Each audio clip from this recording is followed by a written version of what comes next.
Hey guys, Yonas here. Don't forget to click down below to like and subscribe for more card game content. Thank you guys for your continued support, and I hope you guys enjoyed today's video. All right, welcome back, guys. This is Clyde here, and And Jonas, how you guys doing? back here with a tier list for the newest set that released OP9. This is a really fun set. I know that you've been testing a lot, and I've been testing a lot. Like I've been testing basically since OP 8.5, so I've had a lot of fun with this set, and I know a lot of people share that opinion as well. Yeah, I think this is probably one of the most wide open formats we've had in a very long time. I think there's a lot more leaders that are viable or have a very good chance of winning these upcoming tournaments, and I'm really excited to both talk about and just keep exploring the new decks that exist in the meta. Yeah, and I think the coolest thing about this is like basically every color is viable again. Like red is back, purple is back, black has always been there, yellow, like blue is good. Like I think it's really cool that if you have a certain I guess love for a certain color or even a certain leader, I think there's so many choices to go about now. Yep. Um, and the past O9 for Japan had a bunch of different decks topping these last couple tournaments, and I'm really curious how that's going to translate going into the first couple weeks of O9. So. Yeah, for sure. So to get started, we can introduce our tiers a little bit. So we have the S tier, which are probably like the best decks in the format. The A tier, which are just a notch below that. B and C tier are kind of like interchangeable. They're decks that either have potential or are just almost there, or you'll see them topping occasionally, but we don't expect them to make that much of an impact into the meta. And then everything else is just all the decks that we don't expect to be meta relevant, whether that's because we don't think they're worth testing, or in theory, another deck does something better. And then it's just there might be something there, but just something we didn't think was worth testing or talking about. Yeah, 100%. And we're not perfect. We're gonna obviously miss some decks that might be upsets going into like nationals, or even just like these upcoming regionals or treasure cups. So sometimes something that we didn't think was worth exploring might end up being the game breaker of the format. Yeah, and besides being a really fun format and really fresh or refreshing, I think one of the big things is that this is the format for a lot of the upcoming Nats. I think every region in the West besides Europe has an upcoming nationals in OP9, and it could be the potential format for Worlds as well. So OP9 is a pretty important meta for this upcoming year. 100%. You're already qualified for Worlds. Has that really like changed about what your testing is going to look like moving forward, or are you still just kind of exploring everything you can for O9? Yeah, I think contrary to last year where it was just Sakazuki or bust, and I realized that very early on, I think that this year with this Worlds, it's very open in terms that there's a lot of decks with really good matchups, a lot of decks with really bad matchups, where it's not just about bringing the best deck anymore, it's about bringing what deck you expect to play against the most. So I think, like I told this to everybody, like whatever deck I bring to nationals is probably it might be a different deck from whatever I bring to worlds. So that's a really cool thing that you can kind of metagame it a little bit. Yeah, 100%. Trying to metagame is going to be a super fun thing that a lot of people that have already qualified for from Europe and also the NA people, just like yourself, will probably have a good time exploring. So Yeah, so let's get us maybe, started. yeah. Do you want to choose the first deck we put in our S tier? Let's start from the top to the bottom. Oh, okay, all right. S tier. I think it's been like talked about on and on again, but I still think that Blue Doflamingo is the best deck in the format. Uh, the deck is just like way too versatile, way too aggressive, way too powerful. Mostly on the back of Jinbei, but like this deck is a lot more consistent than people give it credit for. And honestly, a lot of four life leaders just can't really compete against how powerful and how wide the Dofi deck can go. Gotcha. And then before like I give my opinion on it, this is probably a big question in the format. Do you think Dofi is tier zero? No. Because I do think there are a couple decks that exist that can specifically target Dofi. Um, there are a couple decks that we'll talk about a little bit later that might be or might have good or very good Dofi matchups. So for me personally, a tier zero deck that exists basically has like no egregiously bad matchups, but I do think Dofi has a couple that are like very, very difficult to win.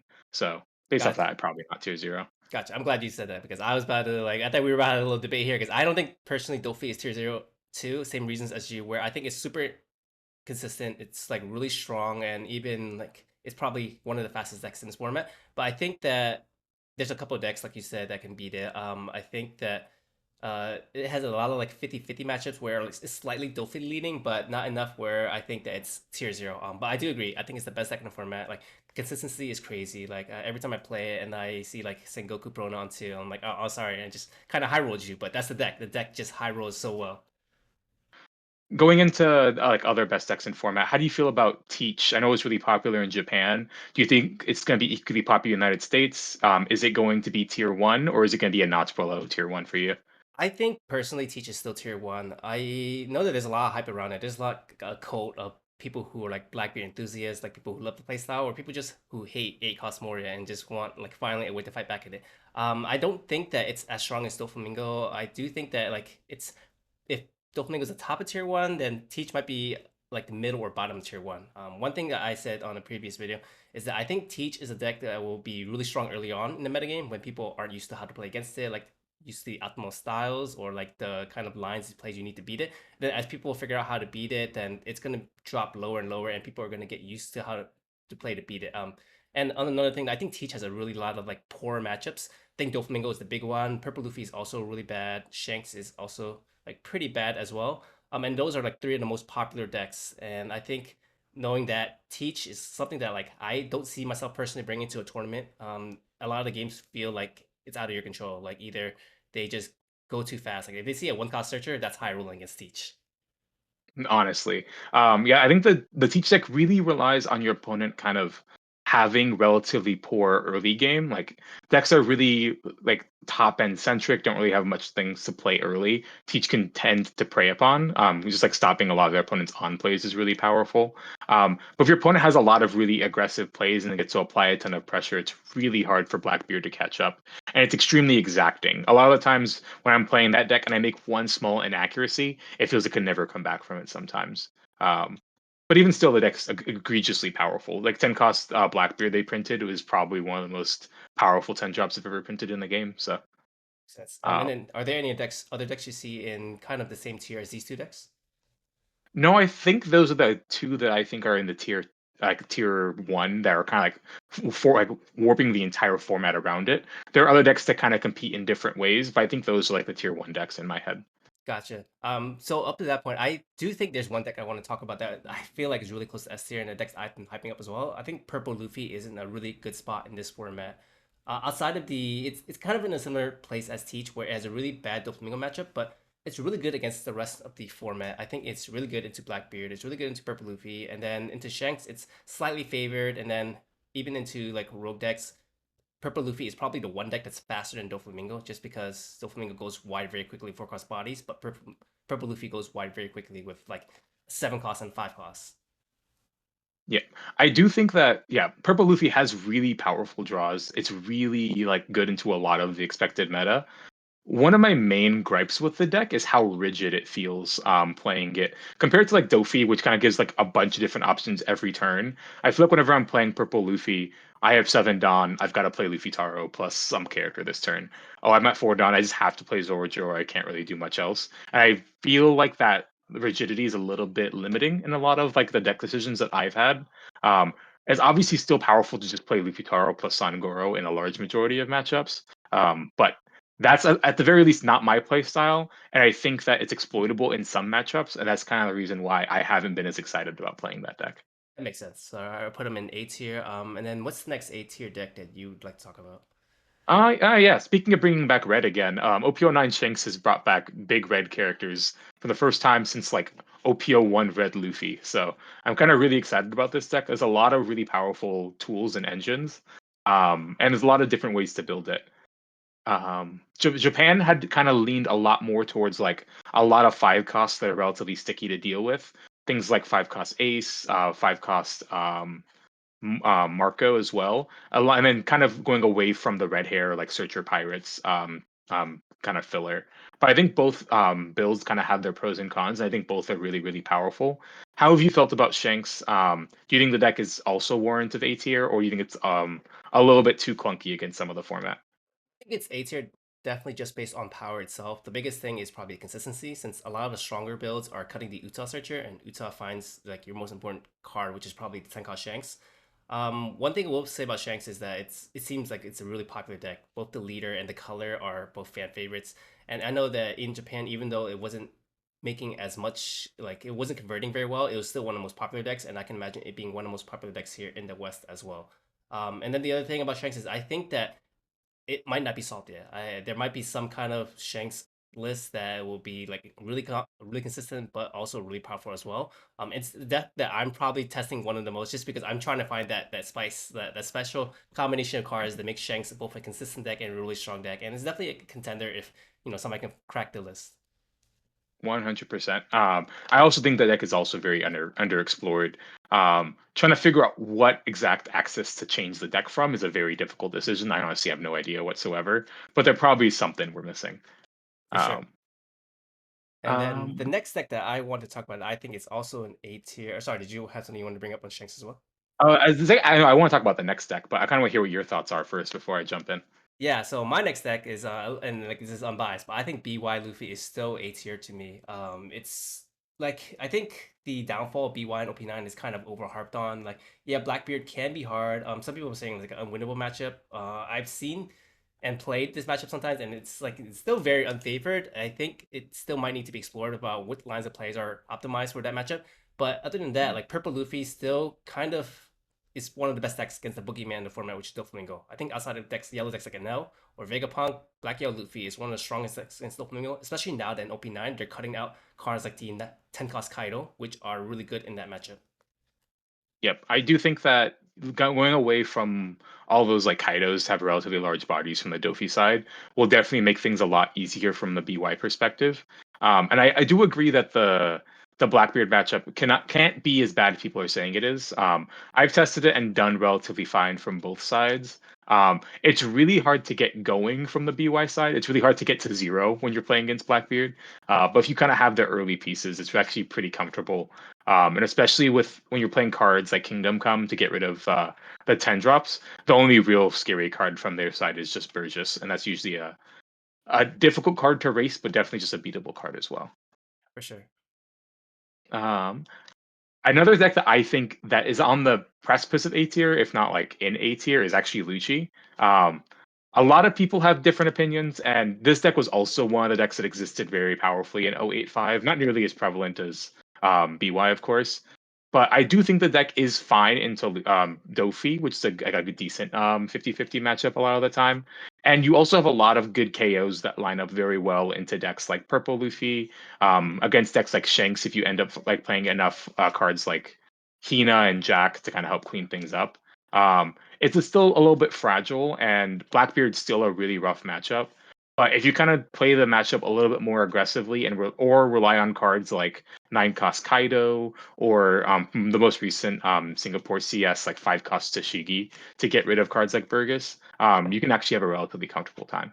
Yeah, for sure. And yeah, I agree too. Lucci is probably like another deck that I kind of want to explore just because it's hard to figure out like what text you want to put in because you need the tech for both like the your bad matchups like BY and Blackbeard, but you also kind of want to tech for like what is the most popular deck in the format, which is Doflamingo, which means playing cards like Soap Sheep.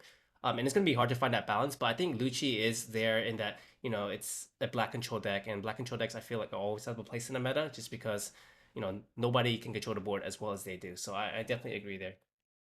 100%. Um, in terms of like last A tier decks, there's like one that's technically on the list.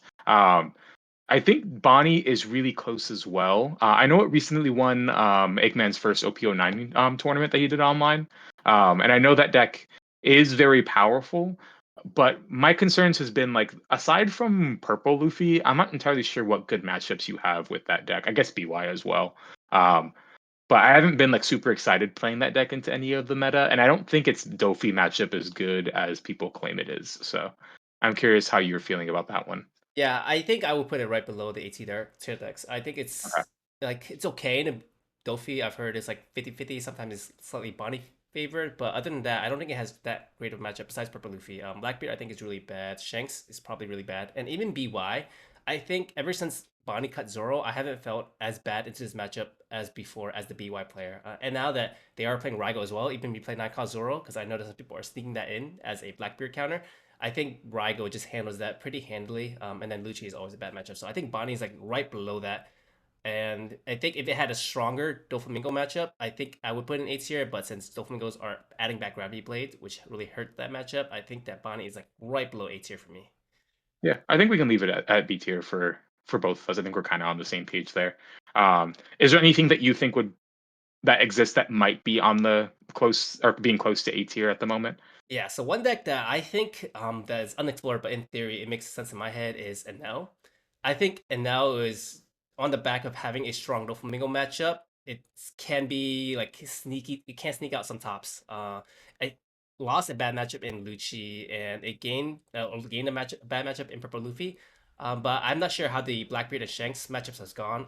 I watched an OP10 tournament where Enel played against Blackbeard, and it won pretty handedly. I was really surprised at how like good it was at controlling the board Rygos and how it won the matchup in the matchup that I thought was extremely bad for it.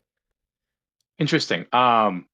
I've been playing NL, I guess, quote unquote, as the local NL expert. I've been playing the deck a lot, trying to see if there's anything I can do to play that deck in this format, because I do think the main appeal is a very good Dofi matchup. Cards like Yamato and like Five Cost Nami, all the other stuff to kind of deal with a lot of Dofi's threats is really, really powerful. I just felt like the problem with the Enel versus Blackbeard matchup wasn't actually 10 cost each, even though that combo is very, very good. It's actually just like Burgess. I don't think there's a reason way for Enel to beat that card, just because there's no real clean answer to it in the current format, at least in yellow. So because of that, I've been like basically not really trying that matchup. I also think that Enel can also be fine into BY as well, but I think a lot of the big characters that exist in this format can are only basically answered by the Kingdom Come Raigo card, and you only have so many of them.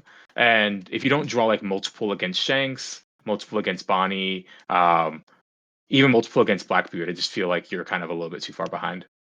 I'm gonna defer to you because you're the next now expert over me. So do you think it's more B tier or C tier? I would currently put it closer to B tier. I think it has merit in terms of being very good against an S tier deck, but I think it's a little too far out. But there are plenty of really good no players that might be trying it a little bit harder than I am. Shout out to like the SoCal people like JCM and Justin Sains. They've been playing that deck way after I've been playing it, so maybe they found some way to kind of fix a lot of these tough matchups. Gotcha, that's fair. And then what B tier deck or do you think is a B tier deck? I think another one that I think is really promising is actually Smoker. Um, I think the deck has a lot of pros to it compared to a deck like Lychee. I think the deck's really good at trying to deal with relatively large characters, mostly because of its reliance on like cards like Hina and stuff like that. However, it really struggles trying to deal with relatively wide boards. Um, but it also has a bunch of relatively good clears, even in the face of like decks like Blackbeard. Like five cost Tashigi's trash effect being an activate main can be really, really potent against decks like or cards like Burgess. So it kind of helps fix a lot of your rush matchups with Lucci, but it makes your Dofi matchup slightly worse. I'm not entirely sure how it's going to line up, but I think it's going to be pretty fine into decks like Pluffy, pretty fine into decks like Bonnie and Shanks. But it's going to be a lot worse against Dofi. But if you can like figure out something like that, I think it might have a lot of promise in this current format. Yeah, that makes sense. And then one of the last OP9 tournaments in Japan, we did see that Smoker finished as the number one seed. So he like it's up there, and it might go under the radar for people who think Lucci might be dead or who don't want to play Lucci anymore. And I think it's a good choice. I haven't tested it as much, but I've seen it play out, and it seems decently strong. Yep. I mean, it's gonna struggle against like double Jinbei draws, but what deck doesn't in this format really? Um, The next Are thoughts on RP Luffy? I've seen that deck show up a little bit more around this format just because of the extra Luffy target or cards, including Gum Gum Giant. Um, I thought it might be pretty good in this format because of how big the leader can be in a format that's kind of predominated by 6Ks and 5Ks, but I haven't really tried it as much. Yeah, I think it's the ultimate kind of feast or famine deck. It's kind of a mix between purple Luffy and like Whitebeard in that, you're very low on life, but you make that up for a really sturdy leader. And it's a deck that I think has a lot of like 50-50 matchups just because you can be a 50-50 matchup just because you're a really fast deck. And even if it's unfavorable for you, if your opponent doesn't get to your late game, then you can sneak some wins. So I think it's a deck with a lot of like unfavored 50-50 matchups, but it's punishing for decks that are like slow or bricky because a 6K leader is hard to deal with, and you're also dealing with like a 9 cost body on your third turn or something, or even 10 cost Nika on like your fourth turn, and then you have a 10 cost body that you can't deal with, and then they'll have to or they'll have for the rest of the game. So I think it's up there. And Purple Luffy, I'm not gonna count it out. Third in our nationals last year by oh sorry fourth in our nationals last year by Victor Pham, and he brought out some sauce there, and then maybe people could figure out some sauce here. I do worry about Red Purple Leafy in a Doflamingo meta because I think Doflamingo does kind of like beat that matchup because a 3 life leader, like 4 life leaders are bad enough for Doflamingo, but 3 life leaders are even worse, even with the Yeah, 6K. it's a nightmare. But yeah, even a 6K I think is probably going to struggle in that matchup. But there might be some merit there. But like I said, Dofi has like a really good time into a lot of these like low life leaders, so you're gonna have to have a lot of upside in order to be able to kind of compete against them. Yeah, for sure. The Uh, next deck that I want to talk about, and like I might be like overhyping these decks just because they have a good Doflamingo matchup. I feel like every deck I've brought up have a good Doflamingo matchup, and that's why I think they're good. But is Vegapunk. And in our last tier list too, I think we put Vegapunk as I think either B tier or like basically the third tier where we think it could do really well in a Doflamingo centric format, and then it ended up winning one tournament in NA. Not in the build we yeah. thought. We thought Control Vegapunk was the way to go, but he brought aggro Vegapunk, and I think either Vegapunk styles could work in OP9 as well. I think our two S tier decks are Doflamingo and Blackbeard, and Vegapunk has good matchups into those. Yep. I do think a lot of people's decks have been hyper tuned to deal with 4 cost characters. And given how Vegapunk is kind of built a lot behind 5 cost characters, there might be a lot of decks that might be struggling a little bit more to get rid of your characters or your cards in general. So it might be pretty good in that way. The aggro version seems a lot better against decks like Lucci, but if that deck isn't going to be as popular and Dofi's going to be a lot more prevalent, maybe something that's a lot more controlling might be better. Um, so I'm not entirely sure how to build it, but if you're expecting to play against like 9 to 10 Dofis in a tournament, I think it might be a very reasonable deck to bring. So Gotcha. Cool. Is there any other decks you want to bring up? I'm trying to think. There's I can just throw you some names and you can tell me what you think of them. There's Nami. Ooh, how do you feel about Nami? The problem for me is I think that deck used to be one of the best decks in the format, and I'm terrified to bring that deck in a format that exists with both Dofi and Purple Luffy being two of the more popular decks. I can't really justify bringing Nami in my head. It might still be B tier to be completely honest with you, but I would be terrified of like the aggro decks that exist in the format being very, very good. Yeah, it's kind of the reverse Vegapunk for me, where it has good matchups to both S tier decks, whereas Nami has really bad matchups into both S tier decks. Like Doflamingo is too fast for it, and then Teach just shuts down your leader and makes it really hard for you to win on your turn because the 10 touch Teach prevents you from winning on their turn. So I think that itself makes it really hard for me to put it in B tier. I can see if you expect to go against all like A tier decks outside of Purple Luffy, of course. I think you can have a good run, but it's just gonna be hard in a format where like your two worst matchups are the best decks in the format and probably the two most popular decks in the format as well. Yeah, I think that's very, very reasonable. Um, What about decks that are like much more aggressive but 4 lives? Like, what are your thoughts on like decks like Red Green Law or like Reiju, like Blue Whip or Reiju? Do you think those decks have a home, or are they just being outclassed by the other aggro decks? I think they'll be outclassed and they'll probably end up being in C tier as well. I just think for life leaders, if you're not sturdy enough, like have some strong defensive tools, then it's gonna be hard for you to keep up with Dofi's pressure. Yeah. Yeah, and like decks like Marco, what do you think about it? I think that deck is extremely fragile, but still very powerful. When I was testing that deck a while ago near 8.5, I thought that deck was if you had a really, really good curve throughout the early game and force your opponent to start dealing with your threats, you can put yourself in relatively good spots. But if you kind of ever stumble in terms of playing a good 3 drop or dealing with their character on 5 or playing your first 7 drop on curve, things can spiral really fast out of control. And being a 4 life leader with not a lot of card advantage, it makes it really easy to just be at 1 life or 0 life way too quickly throughout the game. So. Yeah. Um, I'm kind of lukewarm on it, but I know a lot of people have had success with it in 8.5. And since Dofi's still a popular deck in O9, it might be perfectly fine if you have some situations where you can win. Yep, that's fair. And then the one deck, or like, there's like two decks I think that could potentially be B tier, and like just want your opinion on it. What about Uta? Uta recently got top four, I think, Ooh. at an Indonesian CS, and it came out of nowhere, and it basically wasn't playing any new cards. So if that deck topped in OP10 with no new cards, then you can potentially play in OP9. Yeah, I think that Uta is a much more reliable way to use 8 cost Kid than Bonnie, in my opinion. The extra card advantage just like changes a lot in terms of what you can be doing. You will struggle still to like deal with like red removal. Like cards like Rayleigh are still going to be a nightmare and stuff like that. But you still have a relatively good early pressure and relatively good mid game. My problem, honestly, for the most part, is just going to see if you can beat Dofi that often. Um, I think a lot of your early game gets immediately stopped by Dofi, and a lot of your late game just relies kind of exclusively on your leader and kid, which might just get disrupted too much by pudding. Um, but against the other decks, I think you're probably fine. Not many other decks can deal with 8-cost Kid particularly while it exists in this format.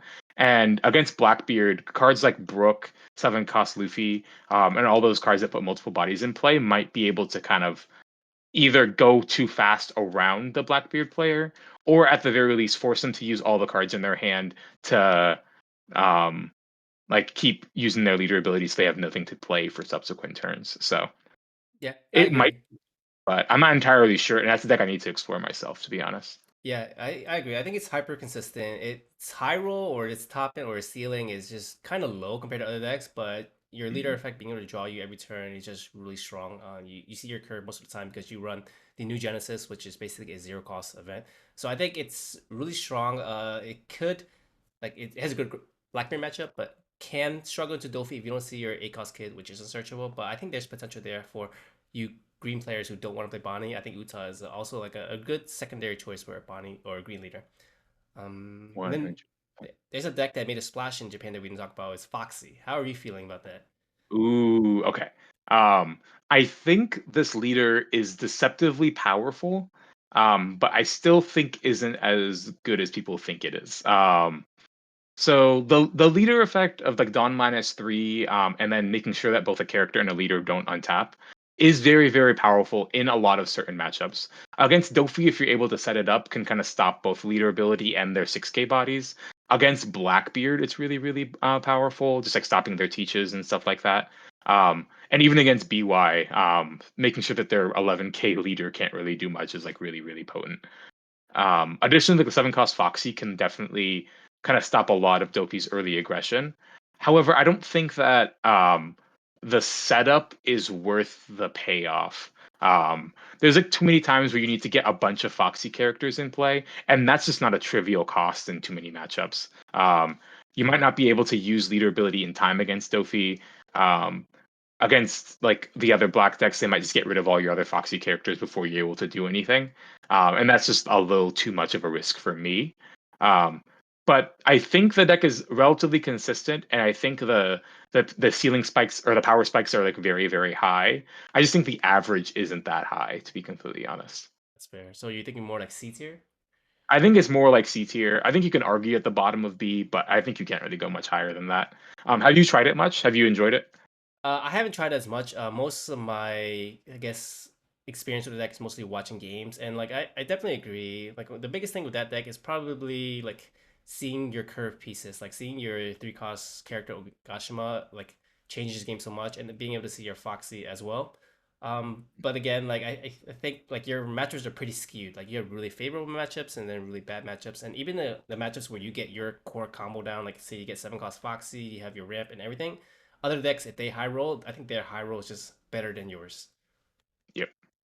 I definitely lost to Foxy Online if it just play a 7-cost Foxy into 7-cost Foxy. So I'll be the first to admit it. Um, but I think you might be able to beat that a lot of the time, and I don't think that draw is very likely to work. So Yep, um, that's kind of where my head's at. yep. Um, And while we're at it, I what think we other could just talk about the rest of the OP9 leaders as well, since people might be wondering whether they're like worth playing. So Buggy is the first one, and this one comes with a caveat. There's a new promo buggy that is basically like Doflamingo counter. It prevents your opponent's 4-cost and I believe maybe 3-cost characters as well from unresting. And that kind of like wins the matchup on its own, just because most Doflamingos aren't playing Red Rock or the 7-cost Doflamingo or the 9-cost Mingo to bounce it back. So I think if whenever that card comes out, Buggy can be a contender just because it completely counters, which is perceived the best spec in the format. But I think we haven't heard any news about it in the West, so I'm just gonna put it in like a not relevant tier, like everything else Yeah, tier. What do you think? I think it's also just not relevant until then. I think that buggy is like a huge reason why your deck that which is normally it takes a while to set up can compete against a lot of these aggro decks. And I think without it, I think you're in a really rough spot. Um, The deck is very, very powerful. I think it's a lot more powerful than people give it credit for, and I think it has a really funny interaction against Blackbeard as well. But I'm not entirely sure if that deck will see that much play until after like that promo comes out, like you mentioned. Yeah, and the funny interaction, if you guys don't know, is that when Blackbeard leader uses effect to prevent your on-play effects, you can play the 10 cost buggy, and then it doesn't bounce itself back because its on-play effect doesn't work anymore. So you can play your 10 cost for 5 without having a full field. So that's a little funny interaction as well. And then the other, I guess, deck that people might be worrying about, or I guess there's two, is the purple black Luffy. Ooh, okay. Yeah, this is like I probably tried more than most, to be completely honest. Um, I think this deck is a very fragile but very explosive deck that has a lot of things going for it. Um, the leader effectively says if you Don -2 or more, you get 2 Don back, one active, one rested. And there's a lot of ways to kind of either offset a lot of Don -2 effects or even ramp extra Don with cards like 3 cost or stuff like that. Um, I think this deck can do a lot of really powerful things and draw a lot of cards, like a lot more than you'd expect. Um, and there's a bunch of different ways you can build this deck. I know some people are building it with Moria and just being like bring back Frankie to Don -2 and draw 2 cards, or some other stuff like that, and just bring back Searchers, or playing the deck to be a lot more 10 cost Nika centric, just trying to ramp as much as possible, and then try to get the 10 cost 12k and play on like your 4 Don turn as quickly as possible. Um, I think both of them have merit. I think the Moria version is better against Dofi, but I think the Nika version is actually better against the rest of the field. But I'm not entirely sure what you have to sacrifice in order to do one or the other. I think they both have their pros and cons, but I think it's really hard to kind of build a deck to beat both. But if you can kind of have that blend of being like relatively explosive, really powerful, but also having the resiliency of adding Moria to your deck, I think it's a very reasonable contender. I think it's like stuck at E tier though, or B tier rather, in my head. Will be But I'm tier. curious what your thoughts on that deck are. That's higher than I thought. I honestly like I this is a deck that I've also been exploring a lot just because I think any like dual colored leader with black has potential just because black is such a strong supporting color. I went the opposite direction as you, where I just went on a completely like 10 cost Kaido and Linen build, and I probably maybe baited you to try it as well. And I just think that the payoff was just really high, but it's just really easily countered. I haven't tried any of the regular ramp build with the Morias or anything, so I haven't seen like how strong it is in action. So I'll defer to your opinion here. But just from watching games from it, it just seems super brittle to me, and the payoff isn't that great. I do agree that the payoff isn't as great compared to like all the things you have to do. Um, but I do think there's a lot more like redundancy than people give it credit for. Both the like the Straw Hat Searcher, the purple event, alongside the new law from OP9, has a lot of like redundancy to try to find the Straw Hat pieces to help you ramp, which is super nice. Um, but in terms of top end, I do agree the deck is kind of missing a couple pieces. Yeah. So in terms of trying to figure out the best build, I'm not entirely sure, but we can leave it in C tier for right now, and maybe kind of do a speculative B once someone does well with it at nationals. Fingers crossed. That's true. It is a deck that I think it can be maybe explored, and then people can find a really good topping for it. Just because the leader effect is really strong. I guess my bias with it is just I've never had such weak Moria turns, and I'm used to my Morias basically flipping the game on its head. So that might be it. But maybe value Morias are just as good nowadays. Then I the think you've been yeah. spoiled. The other leader that might make waves is Lim. Personally, I haven't tested it. I've watched a lot of gameplay on it, and like I've read a lot of cards, and they do seem strong as well.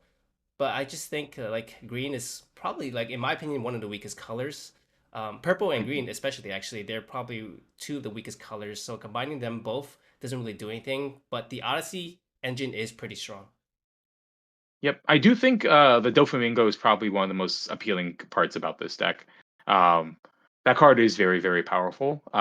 But to be honest, I haven't put as much time into the deck in terms of trying to figure out the best ways to build it, and I'm not entirely sure like if it can do well into a bunch of the other decks like Doflamingo.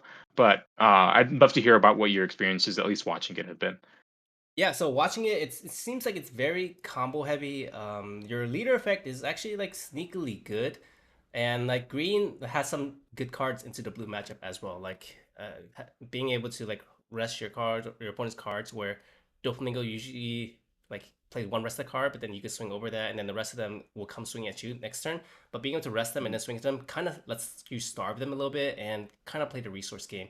Other than that, I think there's still some cards missing. Like I know there's promo Odyssey cards coming. OP10 gives us some more Odyssey cards as well. So I think maybe in OP10 is where I'll explore it more when it gets more support.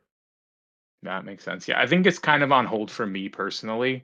But at the very least, for me, in terms of coming into like this format, I'm probably going to leave like no stone unturned going into the Nationals format.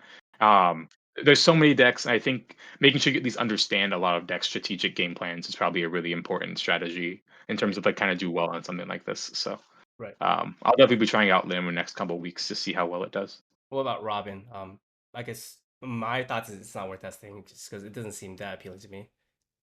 Yeah, I think that a banished leader was super appealing going into this format of OPO9, but I just felt like the combination of yellow and purple alongside being a 4 life leader means that sure you get to ramp into your big yellow cards relatively quickly, but you just don't have the resources to survive against decks like Doflamingo against decks like Floofy before they kind of do their thing. Um, so I haven't been super impressed with the deck, and I think that it's really hard to start playing a banished leader that controlling anytime soon. But I think it might need a couple extra pieces in terms of ways to kind of grind the game out without attacking the leader before I would ever justify playing this deck in a tournament, to be honest. Makes sense. And then for the rest of the decks, I kind of have some decks that I got had in mind, Yeah. whether like you thought they might be good or not, and you can just go and go rapid fire. If you don't have much to say in it, you Yeah. can just give it a Yeah. tier and just I, go. But yeah. how about first one's Kinemon? If you haven't watched Strongest Wizard, he really believes in this deck. I haven't tested it that much, but I talked to him about it, and the theory makes sense to me. What do you think about it? If you have any thoughts on Kinemon? I trust Sos. I'm gonna put it in C tier. Yeah, I think so too. The biggest appeal to me is that it has a really good Blackbeard matchup because you play at 3 costs on your 2 down turn, and then it just sticks for the rest of the game because they can't KO it on their 3 down turn. Next is Katakuri. There's a lot of Katakuri diehard fans out there. I know that last time we put in like F tier, there are a lot of people who kind of believe in the deck. I'm personally still not convinced. What about you? I lost to a Dofi last time, or lost to a Kata playing Dofi last time I was in a tournament, so it might do well, but I'm still too worried about the Blackbeard matchup, turning off all your 10 moms, basically. Yeah. So Um, probably C tier, maybe low B tier if you want to try it out. I think C tier is perfectly reasonable. Rebecca. This is OPO10 waiting room. This is definitely C tier for me. Gotcha. Zoro. um, I think this deck's largely going to be a worse Shanks in the large majority of the format. It's better against Blackbeard at the very least if you want to try it, but I think it's also C tier. Oh, C tier. Okay, cool. I was gonna put everything else because personally to me, it's a worse version of Doflamingo. Oh, that's all. Yeah, you're Yeah. going really wide, but Doflamingo's bodies are bigger. And then you have less control, Yeah. control aspects. But I think C tier is okay just because it's really strong in Blackbeard and Blackbeard is very popular. How about ST14 Luffy, Black Luffy? Oh, I think that the second Dofi got printed, I really couldn't justify playing this deck anymore. Or Dofi got buffed with a starter deck. I really couldn't justify playing this deck. Um, I think you're honestly even worse against Blackbeard than all the other black decks. So I probably would also put this in C tier. C tier. Okay, cool. How about green purple Doflamingo, which is kind of like a Dofi counter just because Ooh. you have Birdcage. Yeah, I was watching Kai's video actually earlier this week that I really enjoyed, and a lot of the power against Dofi is kind of relied on Birdcage. Um, I personally need to try this deck out more. There might be some merit in just like, trying to rely on Birdcage in a lot of matchups, and hopefully that's good enough. Um, I haven't seen enough games to see whether it's actually Dofi favored, or sorry, green purple Dofi favored since it's all Dofi. But Mhm. um, if you can get a good Dofi matchup, I think this deck might be very reasonable going into this upcoming tournament. So Yeah. I personally am unconvinced. I tried green purple Dofi back when red purple law was a thing because it also seemed like a natural counter with Birdcage, and it just didn't seem like it consistently like countered it. Where like you're kind of investing your entire list or entire leader to counter just one deck, and it doesn't even work most of the time. So that's why I'm not really convinced. Maybe in OP10 when you get more of the Don Quixote family support. yeah, that could definitely help. To be fair, to counter that, I do think that having or RP Law having rushers compared to Dofi not having them, I think changes a lot about that dynamic. That's fair. Um, yeah, trying to close the game out with a birdcage is a lot easier. You don't have to worry about a random attacker for 9 coming out of hand. Yep. Then some other decks Moria, Gecko Moria. Oh, I think this deck unfortunately got a little too power crept. Once with the Great Eruption ban, but more importantly, once Lucci got printed, I think this leader is really hard to justify playing.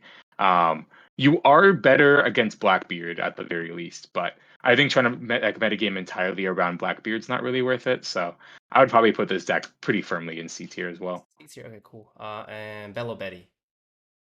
Ooh, okay. I heard of this deck top 16, one of the Japan CSs I've seen, which was like super duper awesome. I do think this deck is very, very explosive and very inconsistent. And it might be able to do relatively well into a non-Dofi meta. I'm just terrified of Dofi when I play this deck, so this might be a B tier deck because it has a good S tier matchup in the Blackbeard matchup, and it has a bunch of other decent matchups like BY and stuff like that. But I think it can't really get any higher than B tier. Yeah, I personally, I think it was just kind of a flavor of the month or like a surprise factor. So I think it's C tier. I think it can struggle into other decks. Like I don't see it really beating Doflamingo consistently. Like if you know how, like people might have forgotten how to play against a deck, like not swinging, just giving them their board as it is instead of triggering stuff out of life. I Mhm. think maybe that surprise factor might have caught people. One deck that I think is really interesting is Boa Hancock. Um, Talking Ooh, about okay. decks that like beat Blackbeard, I think I played against Boa Hancock, and this deck is extremely strong Mhm. into Blackbeard. I was really surprised because this was my first time playing against it as Blackbeard, and like my partner was showing me like, or like my testing partner was showing me how strong this matchup is for Boa. Yeah, it's a nightmare when I'm playing Blackbeard into that matchup. Trying to use leader ability feels like it's futile when you're putting like Gravity Blades or Red Rocks your characters. And if you don't end up using leader ability, cards like 7 cost Dofi if they play it, 9 cost Mihawk, 10 cost Kaido to bounce characters. All those things are just a nightmare of a web to deal with because once you try to play around one, the other three are going to get you. Yeah. Um, yeah, and you Um. can't really get anything going. So yeah, I think it's like a really good Blackbeard matchup.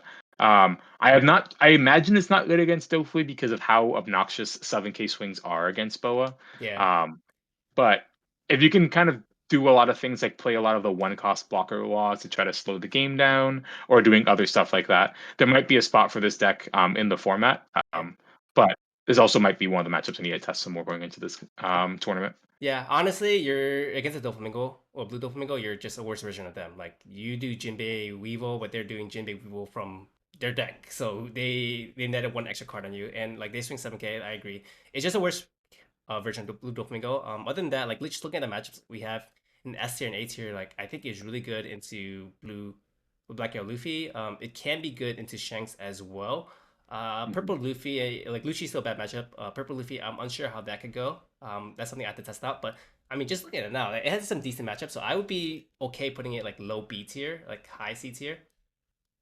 Yeah, I think putting it in B tier is perfectly fine. It might be a lot promising, and my expectations of the matchup might not be reality. They might be a lot better for Boa in a lot of situations. And I mean, any deck that has access to Jinbei and Four Cost Law is probably not in the worst position, right? Yeah. Looking at the decks we have left, I'm just gonna roll off some names and we can put them in like everything else tier or C tier. I think they're basically one of those, unless I'm missing something. But Sanji, I don't see it doing anything really. Like it has a really good Blackbeard Yeah, matchup, but not doing against Blue Dofi, so I'm putting everything else. yeah. Carrot is kind of the inverse of that, where it can have a good Doflamingo matchup, similar to how green decks do with 5 cost Carrot and 8 cost Kid. But I Mhm. think the rest of the board, it might be a little hard, but this is something I could see in C tier, it could be in everything else. I think you put in everything else at the moment. I think you'd rather just play Bonnie a lot of the time. Gotcha. How about Whitebeard? I think this deck just got outclassed by Shanks. There's too many decks that can slow the game down, which Whitebeard never really wants to do. And I just don't think you can justify playing Whitebeard over Shanks, especially with all the new powerful red 10 drops. So, um, I would be probably pretty low on Whitebeard, probably just everything else.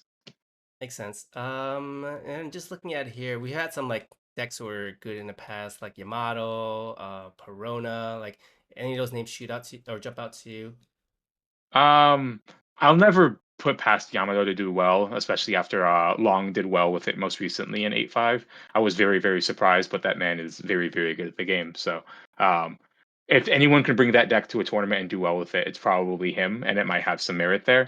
I'd probably put it at C tier at best, though, just because that leader is just inherently powerful. Yeah. But I'm not really, I don't have very high expectations, to be completely honest. Yeah, I think I'll keep everything else there for now. But I think that's our entire tier list. This is like I'm glad like this is actually the first time we're actually talking about each other's tier list. So I'm glad that it lined up pretty similarly. The one difference I think might have been like I might be a little bit higher on Purple Luffy. Like I might put it like very close to S tier, but I'm very happy with it in top of A tier as well. But yeah, Yeah. this format is looking extremely fun. Like if you look at the top, basically two tier lists, 5 colors are represented out of 6. The only ones not being represented is I think green. But then there are still a couple green decks in the high B tier as well. But yeah, OP9 is Mhm. shaping out to be a really fun format. I can't wait to play some more of it, like have some more gameplay videos, and also can't wait for nationals. Oh yeah, 100%. I'm really looking forward to both grinding a bunch during the holidays and also seeing what other people will bring to OP09 because there obviously going to be some different opinions and hopefully some other deck that we didn't talk about in the top 2 tiers will end up being the winner. So Yeah, that for should be a sure. good time. Yeah. All right. Well, I think that's it for the tier list, guys. Thank you guys for tuning in again. Make sure you guys like and subscribe if you enjoyed this content or even just this video. We appreciate all the support you guys give us. And yeah, anything else to say? Oh no, I appreciate that. Thank you everyone for liking and commenting, and I hope we see you guys in the next video.